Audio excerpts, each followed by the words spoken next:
عمر ما اوروبا صنعت انسان، بالعكس الانسان هو اللي بيصنع نفسه وبيصنع مجتمعه. واحنا اللي نهض في اوروبا مش العرب وانا اللي نهض بالعرب هم الاوروبيين انفسهم.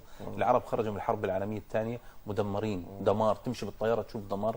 الان اوروبا مسيطره، دليل انه تعبوا على نفسهم. فاحنا بنطلب من مجتمعنا العربي انه دائما كل العرب وكل الاخوه العرب بشكل عام انه يحاولوا يقدموا شيء لمجتمعاتهم العربيه، وما يؤمن فيه القلب يصدقه العمل. صحيح. ودائما انا بقول احنا تعبنا من سرد القصص فوق المنابر، فنطلب للدعوه بالقدوه، نطلب من الناس انها تنزل على الشارع تتكلم مع الناس، تعمل مبادرات ناجحه.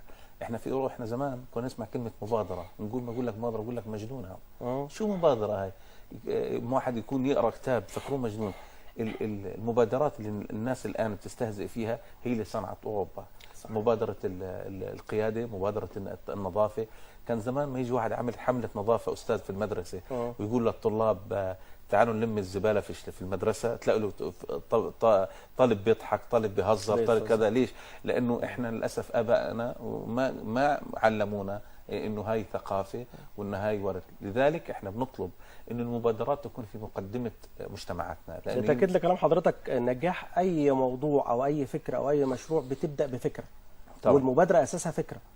مبادره مثلا قضاء على القمامه، مش عارف تعديل السلوكيات اللي في الشارع، مبادره منع التحرش، الالتزام الادبي والاخلاق والدين، العوده للاخلاق، كل المسميات وجسر الثقه. سيدي احنا بحاجه لجسور الثقه بيننا. صحيح. اول شغله لازم نبني جسور الثقه.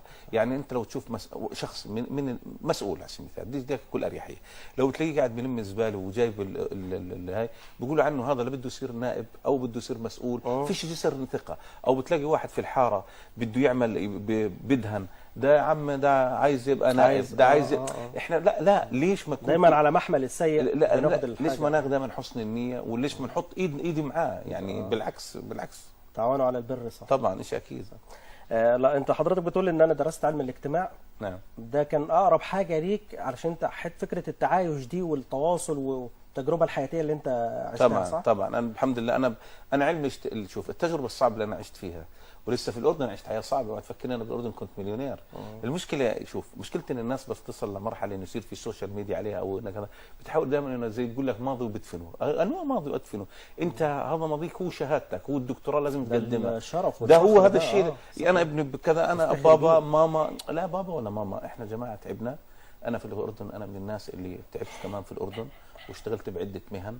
وانا من الناس كان عندي يعني مهن عاديه وشخص عادي، واساعد واشتغل، انسان عايش مع كل الانسجه. تعبنا في حياتنا، وهذا الشيء اللي استطعنا بفضل الله تعالى ان نترجمه الى ثقافه مجتمعيه. موضوع علم الاجتماع اللي انا تطرقت فيه، علم الاجتماع هو من يعني اول شيء بيقدر انه يشيل الطبقيه بين الناس. ازاله الطبقيه وبناء جسر الثقه، هذا الشيء اللي انا بعتمد عليه. انت انسان الان خلينا نقول بالماضي كنت انسان ما عندك مقدره ماليه معينه او وضعك المالي سيء، ليش ما رب العالمين فتحها عليك؟ ليش تنسى انك كان وضعك سيء؟ ليش الحاره اللي انت فيها لك بيت بتحاول انه الحاره اللي انت فيها تبيع بيتك؟ مش عايز تتذكر حتى الايام، بقول لك مش عايز اشوف الايام دي، مش عايز اتذكر فلان، حتى الحاره اللي يكون ساكن فيها بحاجه. ليش؟ الانسان بالعكس، الانسان لازم يعرف انه كل نقطه هو بيصل فيها هي امتداد للنقطه اللي بتسبقها. لثوابت وجذور عنده هو الاساس. كان عندنا الدكتور في علم الاجتماع يقول لك انت هون وعايز تصل هنا، ده اسلوب الاوروبيين. بيقول لك انت نقطتك هنا وعايز تصل النقطه دي، وراح ماسك خط وراح راسم الخط ماشي للنقطه دي. يقول لك حتى توصل هنا لازم في 1 2، خلينا نشتغل على 1 2 حتى تصل هنا. للاسف احنا مجتمعاتنا عايز من هنا يصل هنا بدون كده. للاسف دائما بتلاقي كلها مراحل فاشله. لذلك المرحله الاولى اللي انت ارتكزت عليها هي خبرتك في الحياه الاجتماعيه، الظروف السيئه اللي انت عشتها، تقدر تنصح اولادك، تنظر مجتمعك. ولذلك اذا بتشوف انا عملت فيديوهات جديده تحت اسم ابو الرجوله. ابو الرجوله بحكيها باللهجه المصريه حتى تكون قريبه على قلوب الناس. حتى في ناس علق قال لي طب ليه اللهجه المصريه؟ قلت لهم الناس قاعده بتتعلم. بحب يا اخي. يا اخي الناس قاعده، نص العالم بيتكلم لغه انجليزيه، بيستكتر على الناس ان تكون اللغه المصريه، اللهجه المصريه ثقافه. ف على سبيل المثال المواقف اللي بنشوفها من خلال حياتنا ونقعد مع المجالس بنترجمها من خلال فيديوهات اجتماعيه ومؤثره، واثرت على الناس في فيديوهات وصلت لملايين المشاهدات لان خاطبت قلوب الناس. فلازم نلمس قلوب الناس حتى الناس اللي بيطلع من القلب مصيره طبعا طبعا. يوصل للقلب صحيح. وبعدين الصدق بيكون إحنا عنوانه. يعني دكتور احنا يعني نتفكر حتى مو بس حياتنا الاولى يعني واجهنا فيها صعوبات، حتى واحنا بعد ما طلعنا الى السطح كمان، الزلمه هذا شو الراجل ده اللي وراه؟